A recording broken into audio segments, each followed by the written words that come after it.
Good afternoon, guys, and welcome to the podcast. I've got a really special guest for us today, Matt Bonelli, coming to us from South Carolina. And he inspires people to live at the pinnacle of their ability and purpose. He's got a fantastic energy, he's got a great story, and I'm really happy to have him on the show to inspire the audience and add value. Matt, welcome.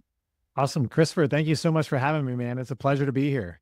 Yeah, I like it. We were talking before, and I love just connecting and I love just sharing ideas. And one thing that really just briefly introduce yourself and we'll dive right into the questions. Yeah, for sure. I'm a business coach primarily for real estate agents. I also run a marketing company that is focused on the same demographic. But even though I've served that industry for many years, like things that I've learned and that mentors have pushed onto me apply to so many different things. The primary of which being like I'm fascinated with how people get their lives together and get that to be the primary focus versus work. Because particularly like doctors and lawyers and the folks that are primarily your audience, how many people just get sucked into work? And that is like really noble work. Much I'm not saying that real estate isn't noble work, it's great work, but when you're saving lives and helping people out of like really serious situations, that work can start to overrun your life. And how do we get that back is something I'm always fascinated with. Yeah, yeah, and everybody has a purpose. And so one thing that's really stood out to me is this idea of mediocrity. And I had a guest talk about mediocrity a couple weeks ago, and I recently read Grant Cardone's 10X, and he talks about the disease of mediocrity. And a lot of people listening, they're like, yeah, it's me when it's like, why is it bad to be mediocre? So talk about conquering mediocrity and why mediocrity is a disease. Yeah, for sure. And I think mediocrity is going to be defined differently for different people. But I think we all at some point feel that. And maybe if we don't, then awesome. We're probably on a path that's really great. But for me, what I noticed is one day, I wasn't really one day, it was like a culmination of experiences that added up to now it's easier to sum it into one day as I realized, man, I'm balancing all this stuff and maybe have what people would call work-life balance, but I felt like I was just not fulfilling my potential. I was just going through checking boxes, not really pursuing the things that I really enjoyed at a high level. And I didn't feel like I was really giving that much to work either. I was just spending a lot of time in it.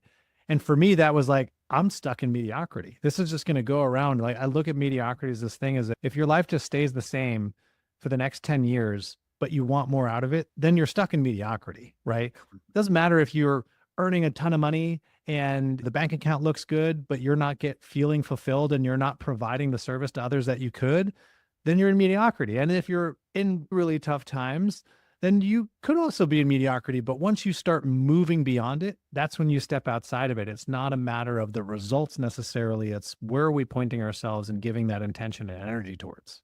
Yeah, it's really interesting because I was going to ask you because what about that doctor lawyer making six, seven figures and but his or her health is horrible and the relationships are horrible and just so one thing is you talk about health driving your wealth and also the more people I talk to entrepreneurs and solopreneurs they talk about this idea of self-improvement and like mental and physical fitness tied to business success and income. So Yeah. in on that. Yeah. Yeah, I have anecdotal evidence that shows it like, hey, people whose health is trending in a positive direction, because people will say, if somebody's already fit, like, great, why aren't they making a ton of money or whatever? And so I look at it in terms of trends and correlations. And we actually might be able to do a little study on this coming up. We're working with a health coaching organization, and we might try to map some health coaching clients along the same with their business over a 6-month period to actually put some numbers to this. But anecdotally, what I've seen is when people are improving their health, there's a few things that happen. Their energy increases, their happiness increases.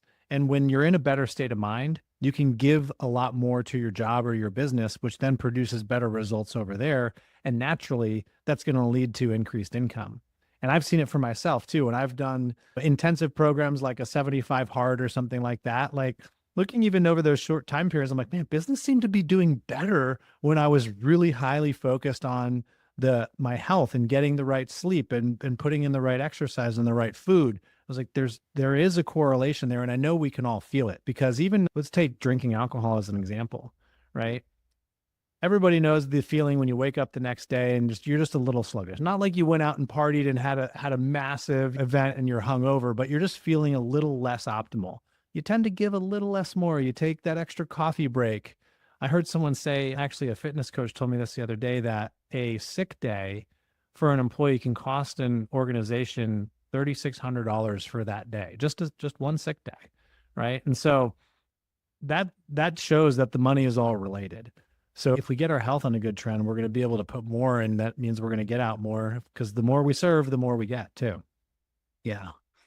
Yeah, and it's so interesting because I've been always fascinated with people like Tom Brady and like people that operate at really high levels, and they've always talked about sleep and water and just working out and really structuring their lives so that they're at their absolute best. And the more people I talk to, is they talk about really prioritizing health. The next question I have is, people think that business is all marketing and sales, but then you talk about relationships, our business, and why building strong relationships is so important for sales and business. Yeah. And we can all map like a sales funnel to a product, which can work, but then you're going to develop a relationship with that company. And particularly for this audience, mostly service based. And so I would ask, like, where do people get most of their business? Probably a lot of them is through referrals, through relationships that they have, clients that they've served, particularly attorneys. I know definitely, certainly that's how I connect to attorneys. If I need an attorney, I go ask somebody, hey, who's your best guy in this area? And I get connected with somebody. And so if we look at that, the power of our business really comes from our network and our relationships. And where I coach in real estate, it is especially true. The surveys every year that come from the National Association of Realtors show that the overwhelming majority of buyers and sellers find their agent through a relationship, whether they already know the person or it's through a referral from somebody. And so when we look at that, it's great. Let's harness that power and then map our sales and marketing to drive more relationships versus trying to just get a transaction and then move on to the next.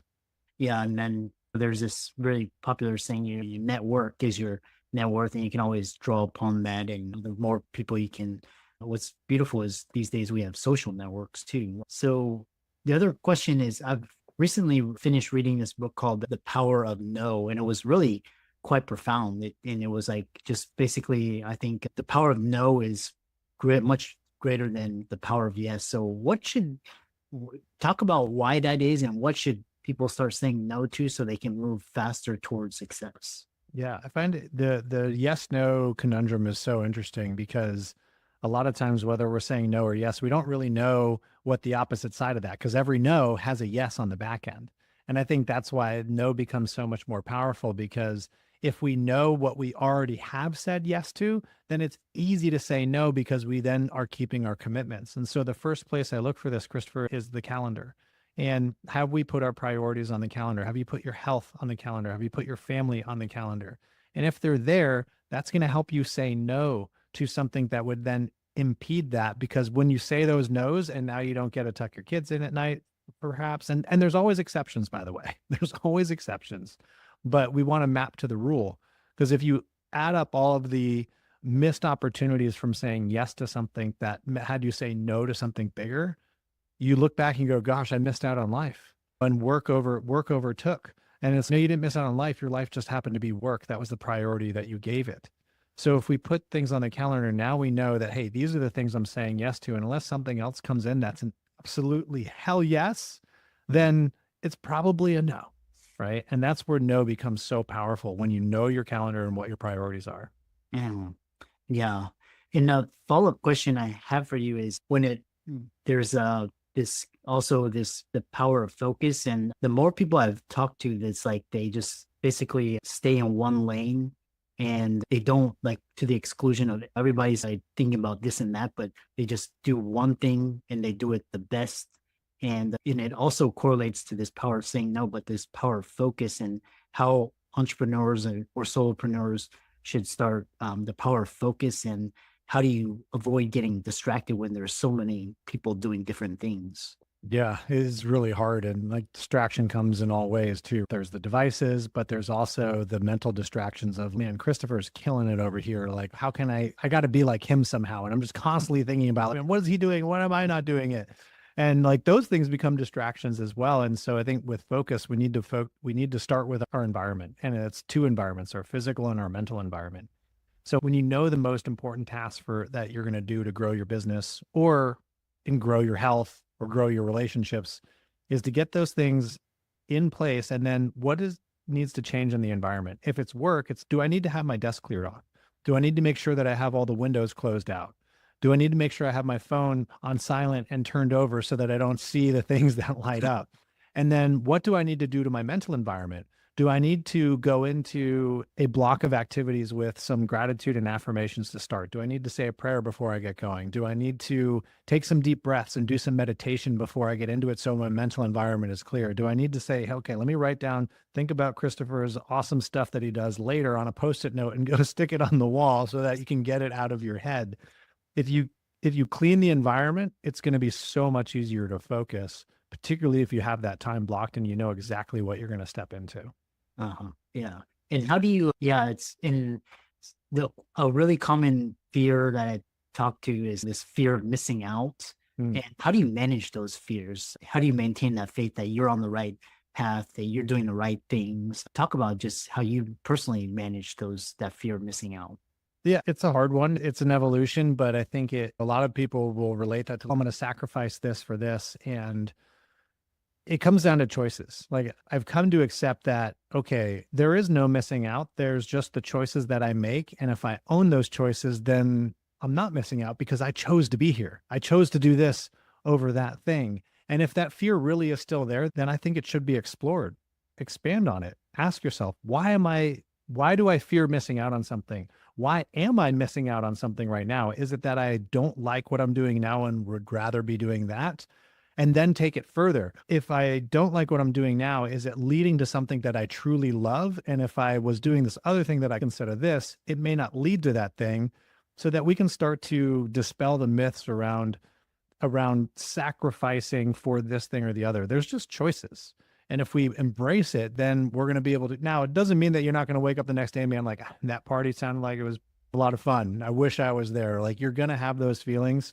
And I don't think that's a bad thing. That's okay to have that, particularly if it's still driving you to work harder and spend more time with your family and do the things that you truly love, then awesome. But if you own your choices, that will probably subside just a little bit. Yeah, I love that. Yeah. And then it's just like at conferences and conventions, and there's just so much, and it's like you have to focus on one thing and so many people to meet and talk to. And so really like that idea. Then this next question is blending like your work and your family and your relationships. So you talk about life, work harmony instead of work-life balance. And I'm always interested to hear the current thinking in this area. Yeah, it's work-life balance is a phrase that everybody has. And I think particularly for people in service professions, like it can feel that way. It's, hey, I'm at work or I'm at home. And those are two separate things. And at one point in my career as coming out of finance and when I was in real estate, I was busy with a lot of things and I felt like I had good balance, but it was full, but I also felt like it was going to break. And it's because balance is static, right? It feels so you got to give to one thing or take away, and it's really hard to manage, in my opinion. And so I started to research entrepreneurs and people who I thought were successful and just discover what do they do? And people would ask them questions like, how do you balance your work and your life? And they struggled answering this question. And I realized, wait, they don't have balance. They have something different. And so I call it harmony. And I'm sure some other people do too. And then I flipped the word order as well, because life really should come first.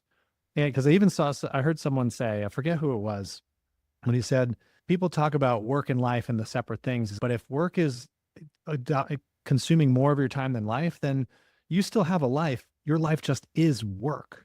And so if we focus on life first and then blend work into it, you mentioned Grant Cardone. I heard him say once, I built my career based on the lifestyle I wanted to have and built my company around the lifestyle that I want to have. And that's why I got where I am. And now he's a billionaire, right? So he can do it almost anything he wants with that money, but he was very intentional about saying, hey, this is the life that I want. Even though I went from being broke and addiction and all these things, I'm going to make sure that I build this life so that I don't lose these people and I don't lose the time.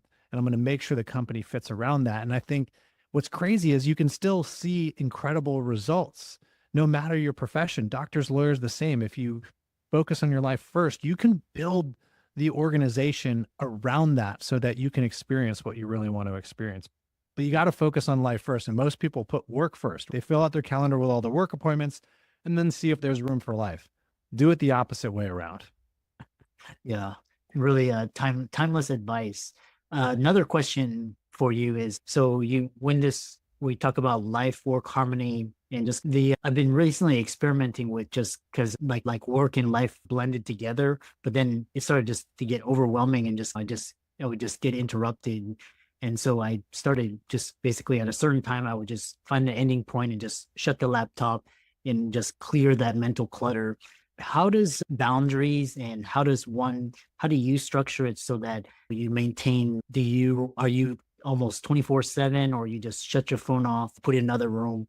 Talk about these types of boundaries so that you can focus on your family or your health or your fitness or your. Yeah. I mean, your example of having your end of day, like ceremonial, like closing the laptop, I think that's a great place to start. Is for most people don't give themselves an end date, and particularly in service professions, we give people access to our personal world by handing them our personal cell phone number. We're like, here we go, here's my cell phone, you can call me at any time. And then you walk away like, that's no problem. And then they do call you at any time and you're like, what did I do?